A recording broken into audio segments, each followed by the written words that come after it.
大家好，我是夏妈，早上好。今天早餐做的紫米夹心吐司，还有蔬菜沙拉，现在早上的6点36分了。昨天晚上的甜品还剩一点紫米，今天延展一下新的吃法，放到冰箱冷藏了，第二天早上也是这种糯叽叽的。它可能分两种，一种是紫梗，一种是紫糯。我们要用紫糯米啊，它是那种糯叽叽的。你可以选面包，或者是家里面有吐司，你把它稍微的按扁，再铺上去，挤上一层沙拉酱。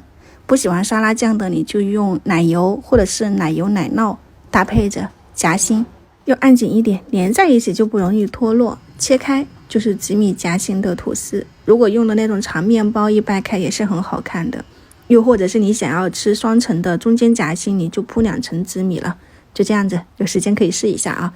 蔬菜沙拉我是洗了一点生菜、蓝莓、溏心鸡蛋，下面是一点黄瓜跟小番茄，点上一点自己喜欢吃的沙拉口味，拌开装盘，还是挺不错的啊。6点54分，我们今天的早餐就是这一些了。